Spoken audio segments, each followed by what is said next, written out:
الحمد لله الذي أبدع الأفلاك والأرضين والصلاة والسلام على من كان نبيا وآدم بين الماء والتين والصلاة والسلام على إمام المشرقين وإمام المغربين أما بعد فقد قال الله تبارك وتعالى في القرآن المجيد والفرقان الحميد فأعوذ بالله من الشيطان الرجيم بسم الله الرحمن الرحيم إنما يريد الله ليذهب عنكم الرجس أهل البيت ويطهركم تطهيرا صدق الله العظيم وصدق رسوله النبي الكريم ونحن على ذلك لمن الشاهدين والشاكرين والذاكرين المنذرين والحمد لله رب العالمین۔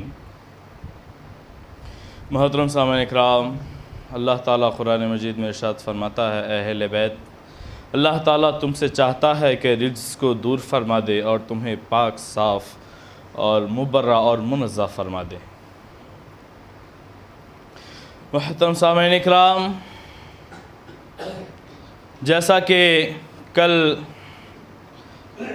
یہ بتلایا گیا تھا کہ حضرت علی رضی اللہ تعالیٰ عنہ کا کیا شان اور کیا مرتبہ ہے، ان کا رتبہ کیا ہے، ان کی اہمیت کیا ہے، ان کا مقام کیا ہے، ان کا مرتبہ کیا ہے، ان کی فضیلت کیا ہے۔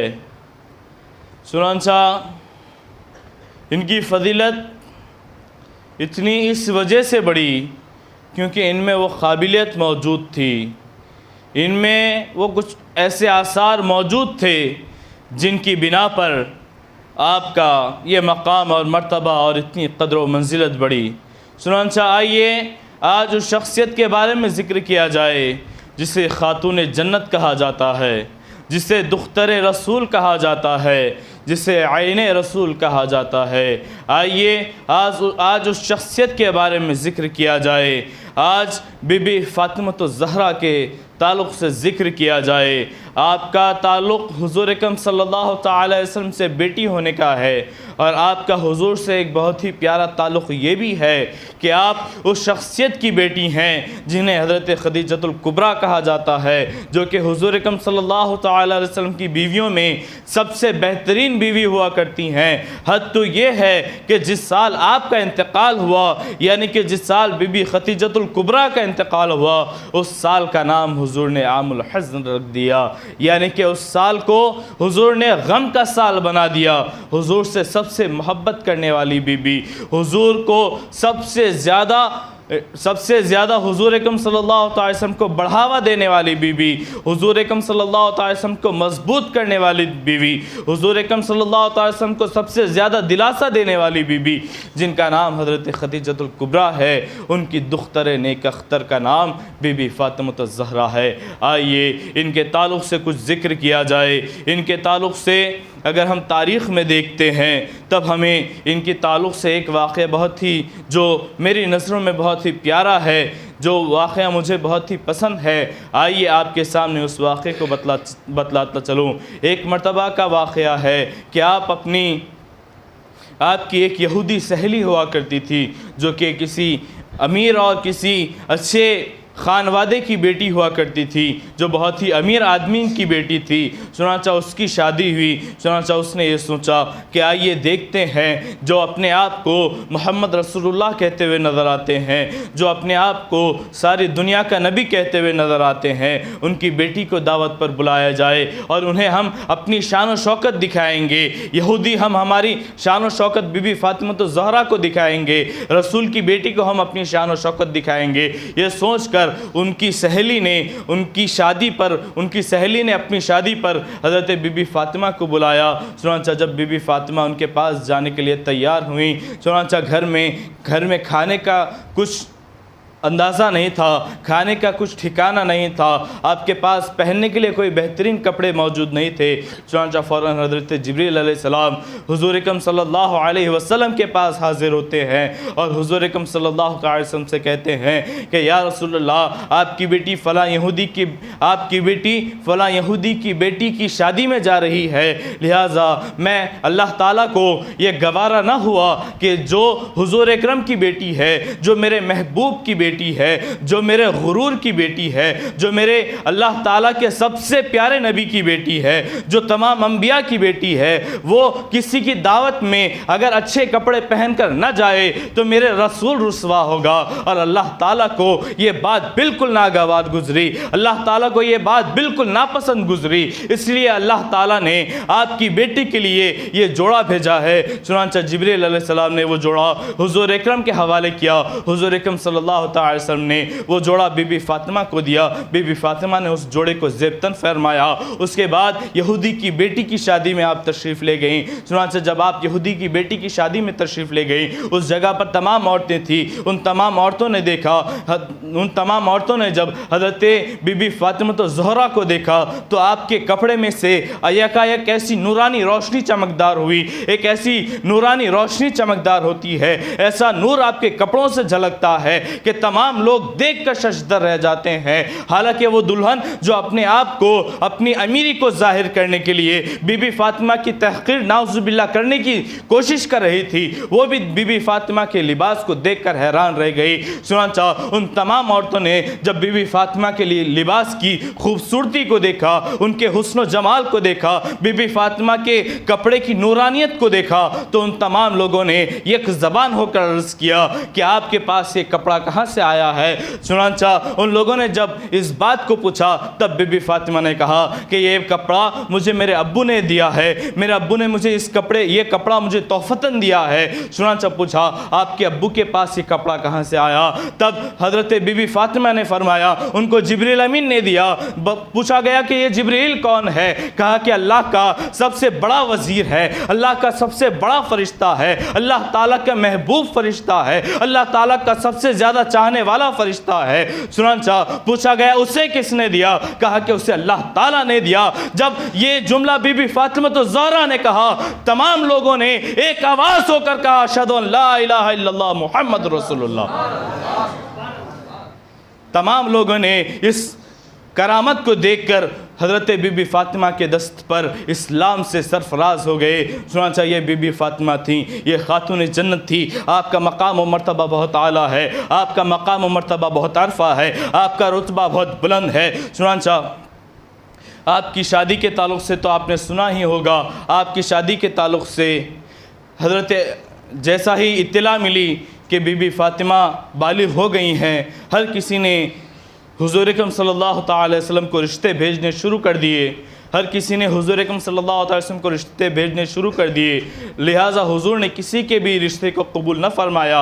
حد تو یہ ہے کہ حضرت ابوبکر، عمر اور دیگر صحابہ کرام نے بھی بی بی فاطمہ کے تعلق سے رشتے بھیجے، لیکن کسی کے بھی جواب پر حضرت حضور اکرم صلی اللہ علیہ وسلم نے لبیک نہ فرمائی۔ لہٰذا حضرت علی رضی اللہ تعالیٰ عنہ کو حضرت ابوبکر صدیق نے آ کر کہا میرے لحاظ سے تم اس کے قابل لگتے ہو، میرا ماننا یہ ہے کہ آپ بی بی فاطمہ کے لیے بہترین شوہر ثابت ہو سکتے ہو، حضور کے بہترین داماد بن سکتے ہو، لہٰذا میں تمہاری شادی میں کچھ مدد بھی فرماؤں گا۔ چنانچہ حضرت ابوبکر صدیق نے اور حضرت عمر نے حضرت علی رضی اللہ تعالیٰ عنہ کو حوصلہ دیا۔ چنانچہ وہ حضور اکرم صلی اللہ علیہ وسلم کے پاس جا بیٹھے، حضور اکرم صلی اللہ علیہ وسلم کے پاس بیٹھ گئے، شرما رہے ہیں کیسا عرض کیا جائے، حضور کے سامنے اپنی زبان کو کھولنے سے کترا رہے ہیں، آپ کے جسم پر کپ کپی طاری تھی، آپ کے چہرے پر تھوڑا سا ڈر تھا، آپ گھبرا رہے تھے۔ چنانچہ حضور نے حضرت علی رضی اللہ تعالیٰ عنہ کو جسمانی کیفیت کو دیکھا، حضرت علی کی باڈی لینگویج کو جب حضور نے دیکھا تو حضور اکرم صلی اللہ علیہ وسلم نے خود پوچھ لیا اے علی بتلاؤ کیا کام ہے، آپ ادھر کس مقصد کے لیے آئے ہو، آپ کا مقصد کیا ہے، آپ کی مراد کیا ہے، آپ کے ارادے کیا ہے، آپ کا منشا کیا ہے؟ چنانچہ حضرت علی رضی اللہ تعالیٰ عنہ نے فرمایا کہ نہیں، میں تو صرف اسی طریقے سے آپ سے ملاقات کرنے کے لیے آیا ہوں۔ چنانچہ حضور اکرم نے پوچھا اے علی تم مجھ سے کچھ چھپا رہے ہو، تم مجھ سے کوئی بات بتلانے کے لیے ڈر رہے ہو، بتلاؤ کیوں ڈر رہے ہو، بتلاؤ کیا تمہیں مجھ سے حیا آتی ہے؟ حضرت علی نے فرمایا کہ بے شک یا رسول اللہ مجھ سے یہ بات کرنے میں آپ سے حیا آتی ہے۔ چنانچہ حضور اکرم صلی اللہ علیہ وسلم نے فرمایا اے علی آپ مولا کائنات ہو، آپ مرتضیٰ ہو، آپ وہ شخصیت ہو جس کے ہاتھ پر خیبر فتح کیا گیا، آپ وہ شخصیت ہو جس کے ہاتھ پر خندق فتح کیا گیا، آپ وہ شخصیت ہو جسے ذوالفقار عطا کی گئی، آپ آپ وہ شخصیت ہو جسے مرتضیٰ کہا جاتا ہے، آپ وہ شخصیت ہو جسے شیر خدا کہا جاتا ہے، آپ وہ شخصیت ہو جسے اسد اللہ کہا جاتا ہے، لہٰذا آپ شرماؤ مت، بے شک آپ کسی بھی چیز کا سوال کر سکتے ہو۔ چنانچہ حضرت علی رضی اللہ تعالیٰ نے پھر حضور اکرم صلی اللہ علیہ وسلم سے فرمایا، یا رسول اللہ میں آپ کی بیٹی کے لیے ہاتھ مانگنے آیا ہوں۔ چنانچہ حضور اکرم صلی اللہ علیہ وسلم نے فرمایا، لبیک و سعدیک، بے شک میں نے آپ کے اس فرمان کو قبول فرما لیا۔ چنانچہ شادی کی تاریخ مقرر ہو گئی، شادی کی تاریخ فلاں وقت کی تاریخ مقرر ہو گئی۔ چنانچہ شاعر اس منظر کو شعر و اشعار کے انداز میں لکھتا ہے۔ شاعر کہتا ہے، گوش دل سے سن لو مومنو ذرا، یہ ہے قصہ فاطمہ کے عقد کا۔ 15 سالہ نبی کی لاڈلی تھی اور تھے 22 سال عمر علی۔ عقد کا پیغام حیدر نے دیا، مصطفیٰ نے مرحبا و اہلاً کہا۔ پیر کا دن تھا 17 ماہ رجب کا، دوسرا سنہ ہجرت شاہ عرب کا۔ پھر مدینے میں ہوا اعلان عام، ظہر کے وقت آئے سارے خاص و عام۔ اس خبر سے شور برپا ہو گیا، کچھ بازار میں شور و غل سمجھ گیا۔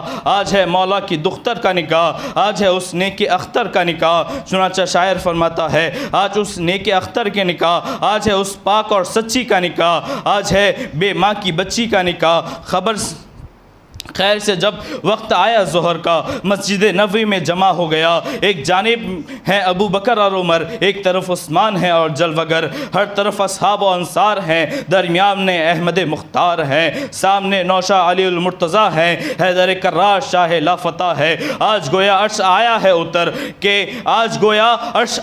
اتر یا کہ قدسی آ گئے ہیں فرش پر۔ جمع جب یہ سارا مجمع ہو گیا، سید کونین نے خطبہ پڑھا۔ جب ہوئے خطبے سے فارغ مصطفیٰ، عقد زہرا کا علی سے کر دیا۔ 400 مسقال چاندی مہر تھا، 400 مسقال چاندی مہر تھا، وزن جس کا 150 تولہ ہوا۔ چنانچہ جب بعد میں خر میں لٹائے لا کلام، ماں سوا اس کے نہ تھا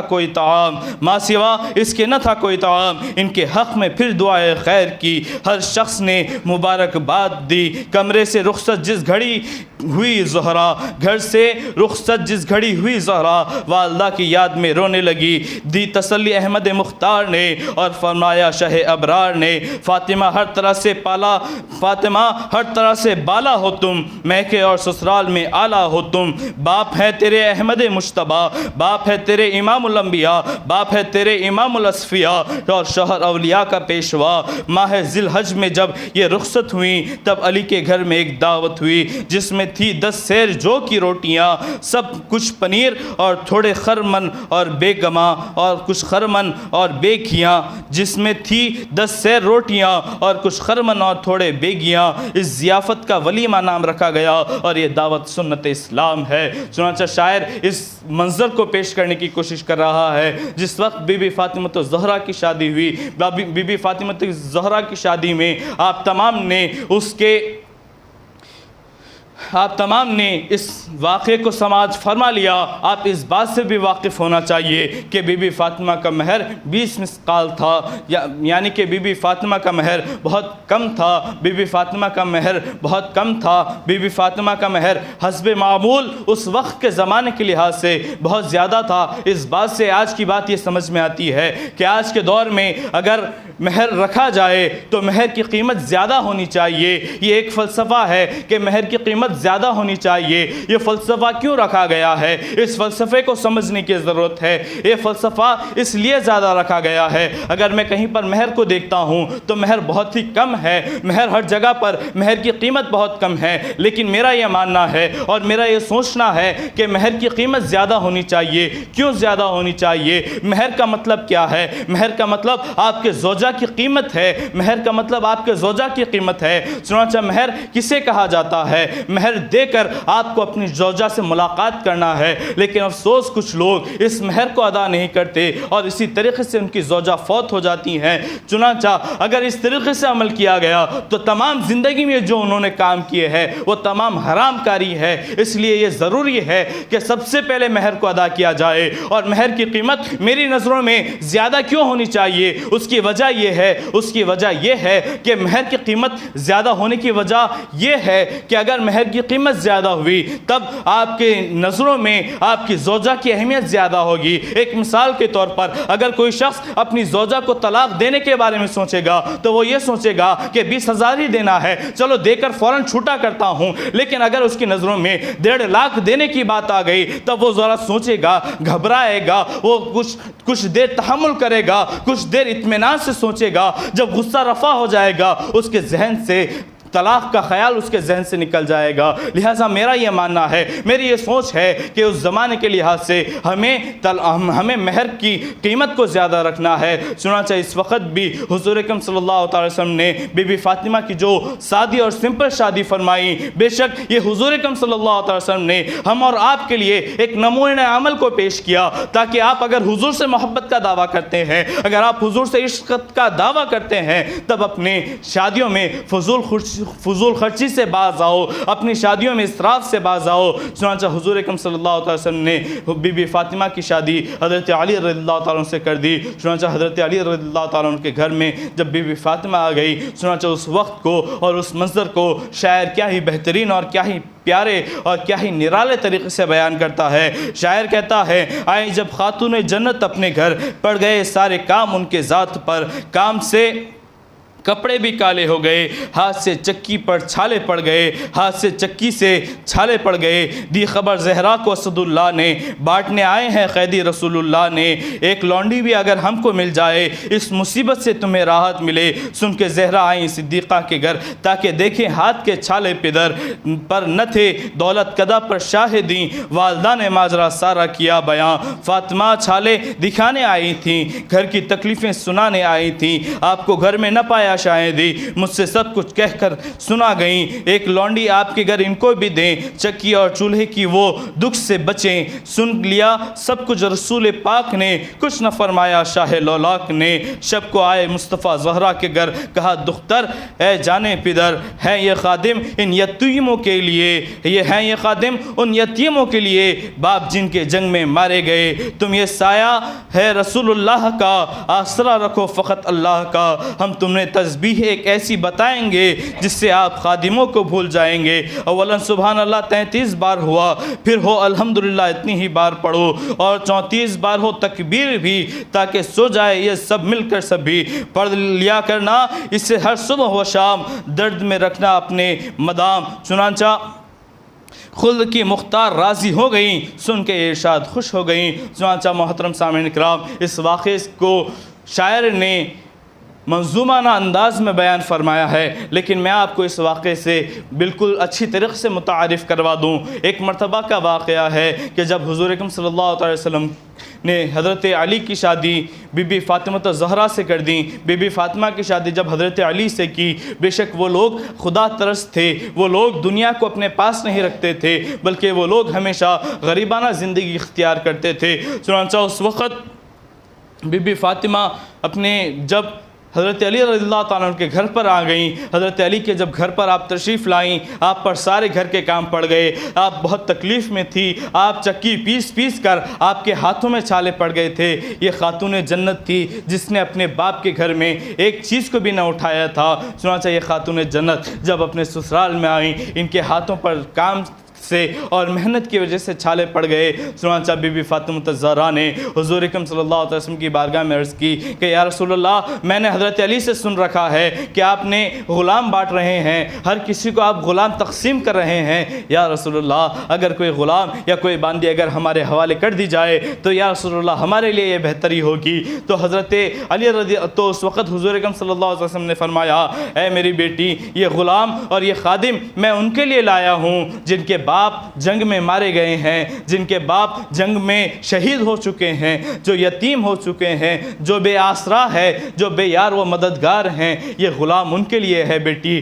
اور بیٹی، آپ تو خاتون جنت ہو، آپ تو بی بی فاطمہ زہرا ہو، آپ تو اپنے بابا کی آنکھوں کا تارا ہو، آپ تو اپنے بابا کی نور چشم ہو، آپ کا تو یہ مقام ہے۔ آپ ان دنیا داروں پر کیوں وشواس رکھتے ہو؟ آپ ان غلام اور باندی پر کیوں بھروسہ رکھتے ہو؟ کیا تم کو اللہ تعالیٰ کی ذات پر بھروسہ نہیں ہے؟ آپ کو اللہ تعالیٰ کی ذات پر بھروسہ ہونا چاہیے۔ چنانچہ اس وقت بی بی فاطمہ کو حضور اکرم صلی اللہ علیہ وسلم نے کچھ تسبیحیں پیش کی۔ چنانچہ حضور اکرم صلی اللہ علیہ وسلم نے بی بی فاطمہ سے کہا کہ آپ ان تسبیحوں کو پڑھو، اور آپ اگر ان تسبیحوں کو پڑھو گے تب آپ کو اس سے افاقہ ہوگا۔ لیکن محترم سامعین کرام، اس کے بارے میں اختلاف پایا گیا ہے۔ یہ گنتی کچھ لوگوں کے نزدیک گنتی بتائی گئی ہے اور کچھ لوگوں کے نزدیک گنتی نہیں بتائی گئی ہے۔ محترم سامعین کرام، ہم گروہ مہدویہ سے ہمارا تعلق ہے، ہمارا تعلق اس قوم سے ہے جس قوم کو اللہ محبت فرماتا ہے اور وہ قوم اللہ سے محبت فرماتی ہے۔ ہمارا ماننا یہ ہے جب اللہ تعالیٰ ہمیں بے حساب دیتا ہے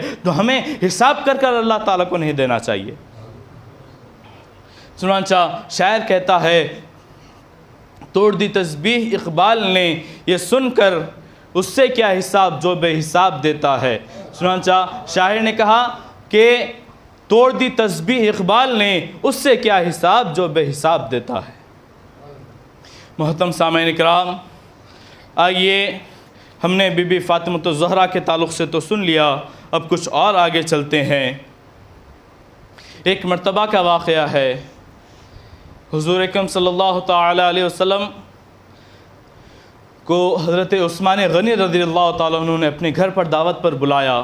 چنانچہ جب حضرت عثمان غنی نے حضور اکرم صلی اللہ تعالی علیہ وسلم کو اپنے گھر پر دعوت پر بلایا، چنانچہ حضرت عثمان غنی حضور کے قدموں کو دیکھ رہے ہیں، حضور کے قدموں کا دیدار کر رہے ہیں، حضور کی حرکتوں پر غور کر رہے ہیں۔ چنانچہ حضور نے پوچھا، اے عثمان، آپ یہ کیا کر رہے ہو؟ تب حضرت عثمان غنی نے فرمایا، یا رسول اللہ، میرے ماں باپ آپ پر قرباں، یا رسول اللہ، میری جان آپ پر قرباں۔ میرا یہ ماننا ہے، میری یہ سوچ ہے کہ آپ میرے گھر پر تشریف لاتے ہیں، مسجد سے لے کر گھر تک آپ کے جتنے بھی قدم ہوتے ہیں، میں ہر قدم کے بدلے ایک غلام کو آزاد کرنا چاہتا ہوں۔ میں ہر قدم کے بدلے ایک غلام کو آزاد کرنا چاہتا ہوں۔ چنانچہ حضور اکرم صلی اللہ علیہ وسلم نے فرمایا، بے شک بہت صحیح بات ہے۔ چنانچہ دعوت ختم ہو گئی۔ دعوت ختم ہونے کے بعد حضرت علی رضی اللہ تعالیٰ عنہ گھر پر تشریف لاتے ہیں۔ بی بی فاطمہ نے پوچھا، اے علی، بتلاؤ آپ کا چہرہ اداس کیوں ہے؟ آپ کے چہرے پر یہ غم کیوں ہے؟ آپ کے چہرے پر یہ غمگین کیوں ہے؟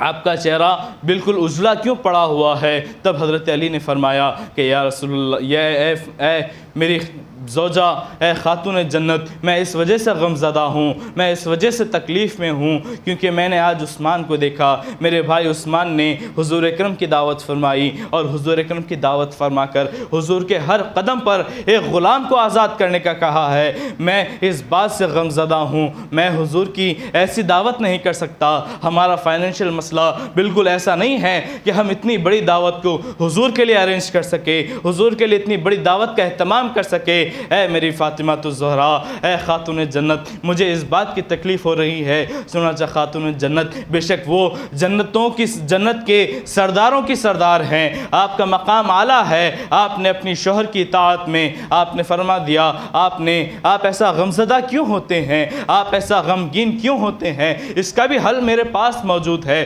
اس کا بھی طریقہ میرے پاس موجود ہے۔ لہٰذا آپ حضور کے پاس جائیں اور حضور سے یہ کہہ دیں کہ آپ کو فلاں دن میرے گھر پر دعوت ہے۔ چنانچہ حضرت علی چونک گئے۔ چونک کر حضرت علی نے بی بی فاطمہ سے کہا کہ اے میری زوجہ، گھر میں کیا موجود ہے؟ گھر میں کوئی چیز موجود نہیں ہے۔ ایسی کیفیت میں، ایسی کنڈیشن میں ہم حضور اکرم صلی اللہ علیہ وسلم کی دعوت کیسے کر سکتے ہیں؟ حضور کی دعوت کیسے کر سکتے ہیں؟ حضرت عثمان نے کیسی دعوت کی؟ بے شک وہ تو امیر ہے، الحمدللہ، وہ سارے اس وقت عرب میں سب سے زیادہ امیر شخصیت حضرت عثمان غنی ہے، مسلمانوں میں سب سے زیادہ امیر حضرت عثمان غنی ہے، ان کے ویسی دعوت کیسے ہو سکتی ہے؟ ان کی طرح دعوت ہم نہیں کر سکتے۔ چنانچہ بی بی فاطمہ نے کہا، میں خاتون جنت ہوں، میں اللہ تعالیٰ کے محبوب کی آنکھوں کا تارا ہوں، میں نے کچھ کہا ہے تو سوچ سمجھ کر ہی کہا ہوگا۔ آپ سے جتنا کہا گیا ہے آپ اس کام کو سر انجام دیجئے، آپ حضور کے پاس جائیے اور حضور کے پاس جا کر حضور سے کہہ دیجئے کہ یا رسول اللہ، آپ کو فلاں دن ہمارے گھر پر دعوت ہے۔ چنانچہ حضرت علی گھبراتے ہوئے حضور کے پاس پہنچے، حضور کے پاس پہنچ کر حضور سے دعوت فرما دی۔ حضور نے کہا کہ ٹھیک ہے، میں فلاں وقت آ جاؤں گا۔ چنانچہ حضور سے کہا گیا کہ آپ اپنے اصحاب کو بھی لے کر آنا۔ چنانچہ حضور اکرم صلی اللہ علیہ وسلم کے جب دعوت کا دن قریب ہوا، دعوت کا دن ہوا، حضور اکرم صلی اللہ علیہ وسلم اپنے تمام صحابہ کے ساتھ حضور اکرم صلی اللہ علیہ وسلم حضرت علی کے گھر پر تشریف لاتے ہیں۔ حضرت علی کے گھر پر تمام صحابہ کرام آ گئے ہیں۔ چنانچہ بی بی فاطمہ نے حضرت علی رضی اللہ تعالیٰ عنہ کو بلایا اور بلا کر پوچھا کہ ہر کوئی آ گیا ہے، کوئی صحابی تو نہیں چھوٹا نا؟ کہا گیا کہ بے شک کوئی بھی صحابی نہیں چھوٹا۔ چنانچہ بی بی فاطمہ نے حضرت علی سے کہا کہ جاؤ آپ ان تمام کو پانی پلاؤ، میں کچھ دیر میں آتی ہوں۔ چنانچہ بی بی فاطمہ الزہرا تاریکی میں جاتی ہیں اور تاریکی میں جا کر مصلی بچھا کر 2 رکعت نماز پڑھتی ہیں اور اپنے سجدے کو طویل کرتی ہیں۔ چنانچہ سجدے میں جا کر اللہ تعالیٰ سے کہتی ہیں یا رسول اللہ تیری بندی تیری بارگاہ میں حاضر ہے، اے اللہ تعالیٰ تیری بندی تیری بارگاہ میں حاضر ہے، اے اللہ تعالیٰ دعوت کا انتظام ہو چکا ہے، ہر کوئی دعوت کے لیے تیار ہے، لیکن ہمارے پاس برتن خالی ہیں، اے اللہ تعالیٰ تو کچھ ایسا کر جو تیری بندی رسوا نہ ہو، اے اللہ تعالیٰ تو کچھ ایسا کرشمہ کر دکھا جو خاتون جنت رسوا نہ ہو، اے اللہ تعالیٰ تو کچھ ایسا کرشمہ کر دکھا جس سے تیری بندی غم زدہ نہ ہو، اے اللہ تعالیٰ تم مجھے ناراض نہیں کر سکتا، مجھے معلوم ہے تم مجھ سے محبت کرتا ہے، تیری ایک خالص اور مخلص بندی کو تو کبھی ناراض نہیں کرے گا، اے اللہ تعالیٰ میری بات کو مان لے، اے اللہ تعالیٰ میری لاز رکھ لے، مجھے ان لوگوں کے سامنے رسوا نہ کر۔ چنانچہ بی بی فاطمہ نے جیسے ہی دعا مانگی، دعا مانگ کر آپ نے چولہے پر ہانڈی کو رکھ دیا، ہانڈی کو رکھنے کے بعد اس کے اوپر آپ نے پلیٹ کو نہ ڈھکی، چنانچہ آپ نے ایسی ہی ہانڈی رکھ دی اور آدھی پلیٹ ہانڈی کے اوپر ڈھانپ دی، آدھی پلیٹ ہانڈی پر ڈھانپ کر آپ واپس آ گئی۔ واپس آنے کے بعد پھر سجدہ شکر میں بجا لانے لگی، اللہ تعالیٰ کی بارگاہ میں اپنے آنسوں کا خراج پیش کرنے لگی، اے اللہ تعالیٰ اپنی بندی کو کبھی رسوا مت کرنا، اے اللہ تعالیٰ بے شک تو مجھ سے محبت کرتا ہے، اپنی بندی کو کبھی رسوا مت کرنا۔ چنانچہ اس وقت جب بی بی فاطمہ نے کہا، چنانچہ فوراً تھوڑی دیر میں جا کر آپ نے ہانڈی کو دیکھا، ہانڈی کھانے سے بھری ہوئی تھی۔ چنانچہ اس ہانڈی کو حضور اکرم صلی اللہ علیہ وسلم کے پاس رکھا گیا، تمام صحابہ اکرام نے کھانا کھا لیا۔ حضرت ابو بکر نے حضور کے چہرے کی طرف مسکرا کر عرض کی، حضور اکرم صلی اللہ علیہ وسلم کے چہرے کی طرف حضرت ابو بکر نے مسکرایا، حضور اکرم صلی اللہ علیہ وسلم کے چہرے کو حضرت ابو بکر نے مسکرا کر دیکھا۔ چنانچہ حضرت ابو بکر کو حضور نے پوچھا، اے ابو بکر بتلاؤ مسکرا کیوں رہے ہو؟ چنانچہ حضرت ابو بکر نے کہا، یا رسول اللہ یہ کھانا تو ایسا ہے، میں نے دنیا میں بہت کھانے کھائے ہیں، میری داڑھی سفید ہو چکی ہے، میں نے بہت کھانے کھائے ہیں، لیکن ایسا کھانا میں نے کبھی نہیں کھایا ہے، یہ کھانا دنیا کا نہیں لگتا، یا رسول اللہ یہ کھانا اس زمین کا نہیں لگتا، بتلاؤ یا رسول اللہ یہ کھانا کہاں کا ہے؟ چنانچہ رسول اللہ نے مسکرایا، رسول اللہ مسکرا کر رسول اللہ نے صحابہ سے عرض کی، اے صحابہ کیا تم جانتے ہو یہ کھانا کہاں سے آیا ہے؟ صحابہ نے مسکرا کر فرمایا، یا رسول اللہ ہم اس بات سے واقف نہیں ہیں، یا رسول اللہ ہمیں اس بات کا علم نہیں ہے کہ یہ کھانا کہاں سے آیا ہے۔ تب حضور اکرم صلی اللہ علیہ وسلم نے فرمایا، خوشخبری مناؤ یہ کھانا جنت سے آیا ہے۔ چنانچہ حضرت علی رضی اللہ تعالیٰ عنہ نے جب کھانا کھلا کر آپ فارغ ہو گئے، چنانچہ حضرت علی بی بی فاطمہ کے پاس آتے ہیں اور بی بی فاطمہ سے عرض کرتے ہیں کہ تمام اصحاب نے کھانا کھا لیا۔ چنانچہ بی بی فاطمہ پھر تاریکی میں چلی جاتی ہیں اور تاریکی میں جا کر بی بی فاطمہ نے عرض کی کہ یا رسول اللہ، اے خلاق کائنات، اے اللہ عز و جل، اے 70 ماہ سے بھی زیادہ محبت کرنے والے، اے رب ذوالجلال، اے خلاق کائنات، اے خالق کبریا، بے شک ہم نے کھانے کا تو انتظام کر لیا ہے، لیکن دوسرا انتظام بہت ضروری ہے، اے اللہ تعالیٰ تو اس بندی کی زبان کی لاز رکھ لے، تو اس بندی کی زبان کی لاز رکھ لے، بے شک میں نے جب سے پیدا ہوئی ہوں، جب سے میں پیدا ہوئی ہوں، جب سے اب تک میں نے ہمیشہ ایک ہی چیز دیکھی ہے، اور وہ ایک چیز ہے، میرے بابا ہمیشہ فرماتے ہیں، رب حبلی امتی، رب حبلی امتی، اے اللہ میری امت کو بخش دے، اے اللہ میری امت کو بخش دے، اے اللہ میری امت کو بخش دے۔ میں نے ہمیشہ حضور کو یہ فرماتے ہوئے سنا ہے، یا اللہ تجھ سے گزارش ہے، تجھ سے دعا ہے، تجھ سے التجا ہے، اے اللہ تو میری اس دعا کو سن لے۔ حضور اکرم صلی اللہ علیہ وسلم جتنے قدم ادھر چل کر آئے ہیں، اے اللہ تعالیٰ ایک قدم کے بدلے 1000 گنہگاروں کی بخشش فرما۔ اللہ تعالیٰ نے اللہ تعالیٰ کی بارگاہ میں بی بی فاطمہ نے جیسے التجا کی، کی, اپنے آنسوؤں کا نذرانہ پیش کیا. اے اللہ تعالیٰ بے شک تو نے پہلی بات میں میری لاج رکھ لی. اے اللہ تعالیٰ تو نے مجھے کبھی کسی کے سامنے رسوا نہیں کیا. اے اللہ تعالیٰ تو نے کبھی مجھے کسی کے سامنے سر نیچا کرنے کی توفیق نہیں عطا فرمائی. اے اللہ تعالیٰ اس مرتبہ بھی تو میری لاج رکھ لے. چنانچہ بی بی فاطمہ اپنے مسلح کو اوڑھتی ہیں, اپنے مسلح کو سیدھا کرتی ہیں, اپنی آنکھوں سے آنسوؤں کو پوچھتی ہیں. چنانچہ اس وقت حضور اکرم صلی اللہ علیہ وسلم کے پاس جبرائیل آتے ہیں اور جبرائیل آ کر فرماتے ہیں یا رسول اللہ خوشخبری سنا دو آپ کی امت کو کہ آپ جتنے قدم چل کر علی کے دروازے پر آئے ہیں اللہ تعالیٰ نے ایک قدم کے بدلے 1000 گنہگاروں کی بخشش فرما دی. اپنے اصحاب کو خوشخبری فرما دو کہ اللہ تعالیٰ کے محبوب نے, اللہ تعالیٰ کی محبوب کی بیٹی نے یہ دعا فرمائی تھی, اللہ تعالیٰ نے آپ کی بیٹی کی دعا سن لی اور ایک قدم کے بدلے 1000 گنہگاروں کی بخشش کی جائے گی. چنانچہ اللہ تعالیٰ کی بارگاہ میں دعا ہے کہ اللہ تعالیٰ ہمیں ان اصحاب کی سیرتوں پر عمل کرنے کی توفیق عطا فرمائے. اللہ تعالیٰ کی بارگاہ میں دعا ہے کہ اللہ تعالیٰ ہمیں صراط مستقیم پر گامزن رکھے اور کہنے سننے سے زیادہ عمل کی توفیق عطا فرمائے. وآخر دعوانا ان الحمد للہ رب العالمین.